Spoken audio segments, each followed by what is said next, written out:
Building community for a new planetary culture.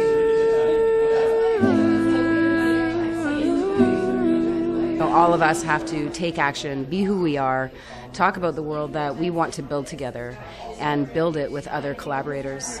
Along with harm reduction is also not only about the substances side, but also giving the tools about learning how to be a compassionate human as well.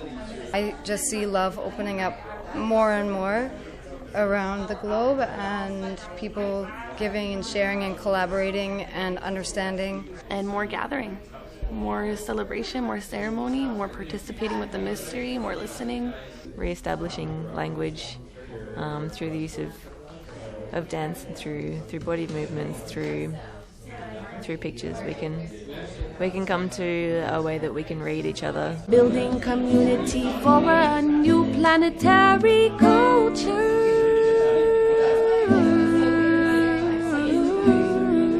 I am a visual artist based out of Australia. My work has been most heavily influenced by my interfacing with rediscovering bloodlines. I believe that, well, we all know that a picture speaks more than 1,000 words, so it's kind of a cathartic process that is tactile for me as the active instigator, but also providing an interface for people to perceive and to view ideas, delving into culture, into traditional plant applications, exploring or re-establishing the sense of mysticism, which is universal. I think that a lot of disjunction comes from breakdowns in communication. I believe that through conscious use of language, we are able to create unions that have been misconstrued in the past. I am a medicinal chocolatier and a sound healer and an enthusiast of life. I feel like the cacao comes off often as feminine, but there's great potential to encounter the masculine properties of cacao. It depends on the context and the dosage. Often my experience is she's light and she's harmonious and she's giving and she's abundant. But if you start working with cacao in a more shamanic way, where you're intaking large doses and you're going in with an intention of allowing what comes up to be released, it can be quite a fierce teacher. In a sense, it can be kind of like your crazy uncle who's no nonsense and very forthright. It's been my experience. The vision is the vision that we've always been holding. It's a journey of remembrance, I feel. It's a journey of unlocking our codes. It's a profound realization of the self.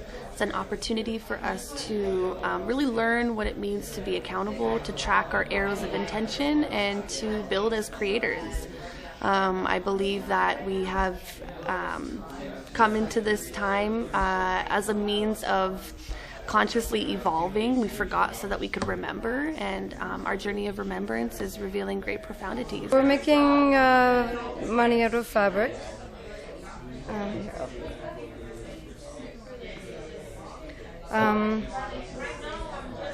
It's pretty much being made on recycled fabric, and it's just a way that we've found that we can make currency by silk screening.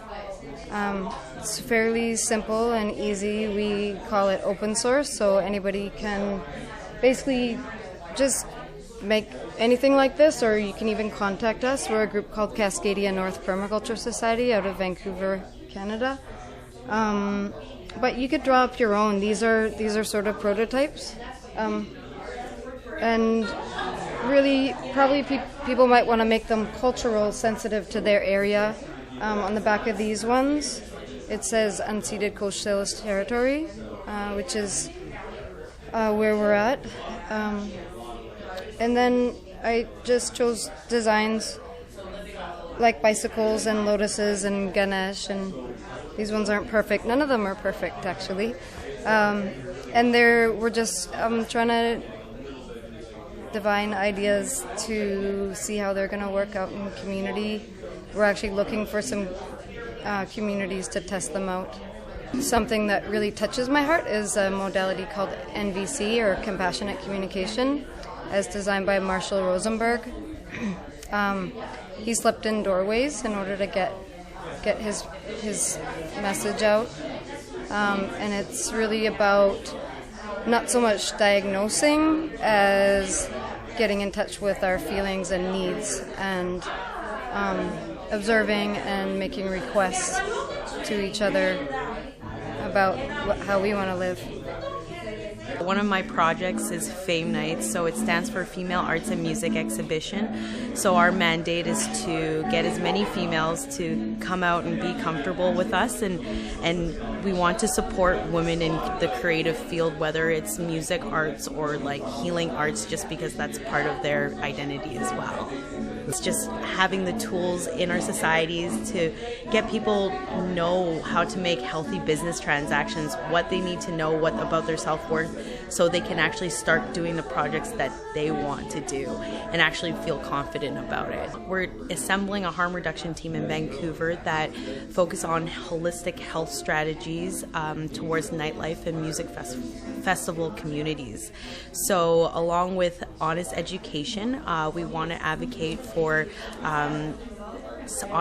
we want to have a platform for honest education, and also teaching people about substances, pushing for pill testing, and also research, and it always happens, and also fighting for new policies to be made, just because prohibition doesn't work. I'm a media experimentalist. I believe that we're in a critical time of change where we really need to hear the voices of regular people and thought leaders so that we can begin to make the transition we need to make. I mean, we're well into a transition, and we need to hear that being told by the voices of the people. What I'm doing is I'm shooting video that people can then have agency to use wherever they like. So one of the key things that I think can help us to tell a new story better is if we actually share our voices with our own agency, so that we can opt into the conversation that we need to have globally,